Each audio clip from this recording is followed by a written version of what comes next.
Ça,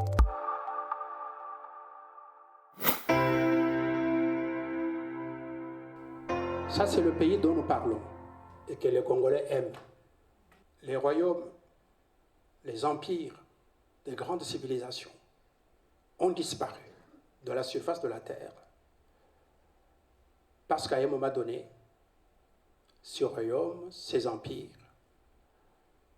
n'ont pas pu avoir une force militaire digne de ce nom qui a pu les protéger contre les faiblesses internes et contre les invasions extérieures. Je peux donner l'exemple de mon propre pays, la RDC, avec le royaume du Congo, qui était un royaume bien organisé, structuré, avec la capitale à San Salvador, on en a parlé ici. Et ce royaume, cet État, a été détruit par les Portugais, notamment lors de la bataille de Mouila en 1665. Et le royaume du Congo a disparu. Parce que ce royaume n'a pas pu résister à une puissance militaire supérieure, le Portugal, etc. Donc, comme solution, en termes de réflexion, solution durable, il faut faire 4 choses. Premièrement, la RDC doit bâtir des forces de sécurité et de défense dissuasives. Il faut avoir une armée. Donc la sécurité, première condition. La sécurité, mesdames et messieurs, débouche sur le développement. Quand vous êtes en sécurité, vous pouvez travailler pour l'amélioration des conditions de vie de la population. Vous pouvez bâtir une économie créatrice d'emplois et de richesses, parce que vous êtes en sécurité. Jean-Paul II, le pape Paul VI, si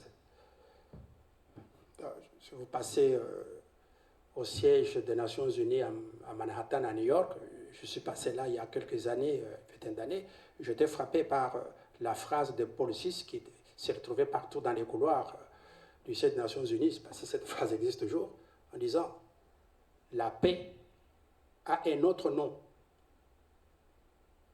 le développement. » La paix a un autre nom, le développement. Et donc, si nous avons la sécurité, et si on travaille pour le développement du pays, on a réglé beaucoup de problèmes. Et le développement débouche sur la stabilité. Quand les gens vivent bien, pas le paradis, ils vivent dans des bonnes conditions, il y a la prospérité générale, eh bien, il y a la stabilité des hommes, des institutions, et la stabilité débouche sur la prospérité générale. Donc, sécurité, développement, stabilité, prospérité, comme solution durable. L'armée. Mais pour faire tout cela, mesdames et messieurs, bon, j'imagine qu'il faut qu'en RDC, qu'il y ait un État stratège, un État intelligent, un État conduit par des dirigeants stratèges intelligents, un bon leadership. Et donc, ils vont travailler pour la sécurité, d'abord la sécurité, c'est très important. Il faut l'armée.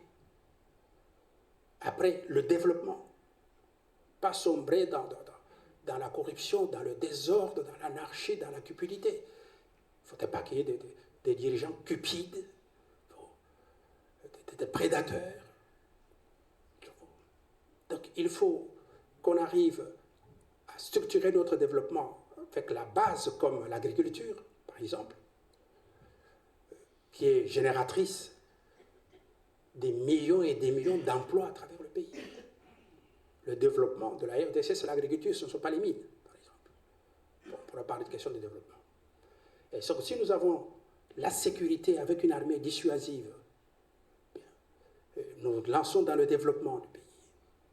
qui va déboucher sur la stabilité des hommes et des institutions, et qu'on va ouvrir la voie à la prospérité, eh bien, nous aurons là des instruments pour pouvoir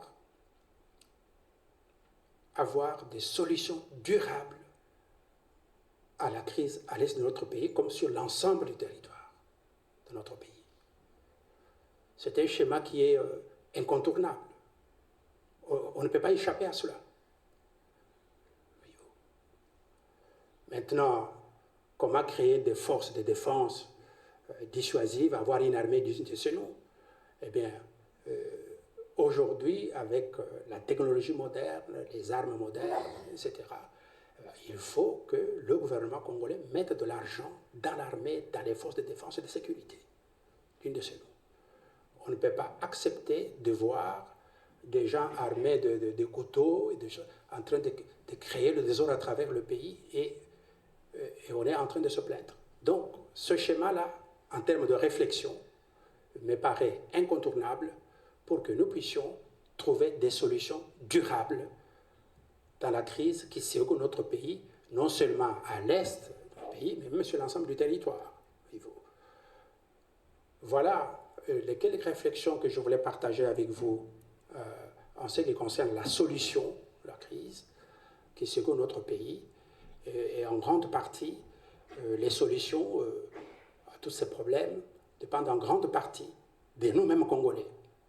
Nous ne pouvons pas continuer à jeter toujours la pierre aux autres alors que nous sommes responsables de certaines situations qui nous arrivent, mais nous sommes en train de penser que ce sont les autres qui nous emmènent. C'est nous-mêmes qui devons prendre conscience de nos propres problèmes et du rôle que nous-mêmes, Congolais, nous devons jouer en tant que peuple avec nos dirigeants pour trouver des solutions à ces problèmes. Voyez-vous. Sécurité, développement, stabilité, prospérité. Des dirigeants capables de travailler sur ce schéma-là. Et nous aurons des solutions durables aux problèmes qui secouent notre pays.